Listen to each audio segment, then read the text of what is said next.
Assalamualaikum guys. Beberapa waktu yang lalu ada pertanyaan dari mahasiswa. Pak, sekarang fakultas kedokteran banyak berdiri di mana-mana. Kemudian rumah sakit juga pada bagus semua. Rumah sakit sudah akreditasi, rumah sakit fasilitasnya juga semakin baik. Tapi kenapa rumah sakit tambah ramai, Pak? Seharusnya rumah sakit kan tambah sepi.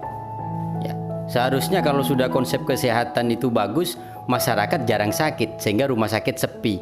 Tapi kenapa kemudian rumah sakit kok tambah ramai, Pak ya? Apa mungkin ada yang kurang dengan konsep kesehatan?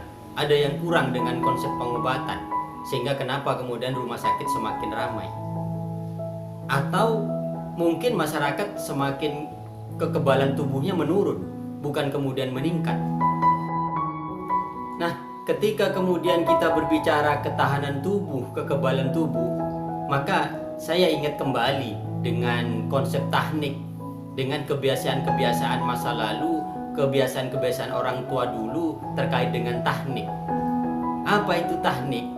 Kita tahu bahwa masyarakat dulu, para pendahulu, orang-orang tua zaman dulu, seringkali ketika ada bayi umur sampai 1-7 hari, apa yang dilakukannya?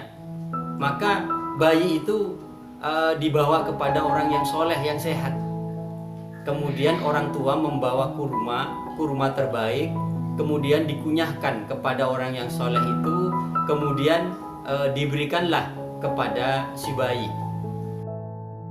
Orang soleh ini sebut saja kiai di kampung yang sehat, kemudian dia memakan kurma, mengunyah kurma, tentunya tercampur dengan ludahnya, dan ketika sudah halus dioleskan kepada bibir si bayi secara pelan-pelan terus menerus, dan kemudian si bayi itu didoakan agar ada kebaikan pada si bayi, agar selalu sehat dan mendapatkan keberkahan di dalam hidupnya. Nah, pada zaman sekarang kebiasaan itu sudah jarang dilakukan. Malah banyak pasangan-pasangan muda menolak untuk melakukan itu. Malah ketika kakeknya atau neneknya ingin memberikan kurma yang sudah dikunyah, kemudian ingin diberikan kepada si bayi, maka pasangan muda ini mempertanyakan kebiasaan itu, menolak itu, mempertanyakan bahwa itu tidak higienis, itu kotor, itu malah akan memberikan kuman kepada si bayi. Padahal jika ditelusuri kebiasaan orang tua dulu, itu ternyata merupakan sunnah Rasulullah yang disebut dengan tahnik. Dari Asma binti Abi Bakar As-Siddiq, ketika ia sedang mengandung Abdullah bin Az-Zubair di Makkah, ia berkata, "Aku keluar dalam keadaan hamil menuju kota Madinah. Dalam perjalanan aku singgah di Kuba dan di sana aku melahirkan. Kemudian aku mendatangi Rasulullah SAW dan meletakkan anakku di pangkuan beliau. Beliau meminta kurma, lalu mengunyahnya dan meludahkannya ke mulut bayi itu. Maka yang pertama kali masuk ke kerongkongannya adalah ludah Rasulullah SAW. Setelah itu beliau mentahniknya dengan kurma dan mendoakan barokah baginya. Lalu Allah memberikan barokah kepadanya."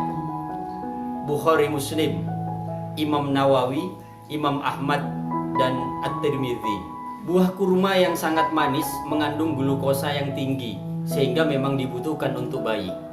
Dan buah kurma yang sudah terlumat, halus, bercampur dengan ludah, itu juga sangat bermanfaat, karena ludah mengandung natrium, kalsium, kalium, magnesium, senyawa antibakteri, dan berbagai macam enzim.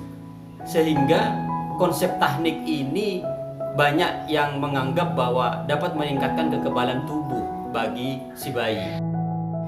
Sehingga beberapa orang menganggap bahwa tahnik ini dapat meningkatkan kekebalan tubuh, dan mungkin tahnik ini dianggap sebagai imunisasi yang murah, tanpa risiko. Ada penjelasan yang perlu penelitian lanjutan, bahwa ada stem cell yang berada di sekitar mulut bayi, di tempat tumbuhnya gigi dan di langit-langit mulut. Hal ini berfungsi untuk mematangkan sistem imunitas secara alami dan mengendalikan tubuh si bayi. stem cell ini akan tidak dapat berfungsi kecuali menggosok-gosokkan di langit-langit mulut bayi. Nah, terkait dengan teknik ini, mungkin tugas dan peluang bagi Fakultas Ilmu Kedokteran, Fakultas Ilmu Kesehatan, khususnya Fakultas Ilmu Kedokteran yang ada di Perguruan Tinggi Agama Islam.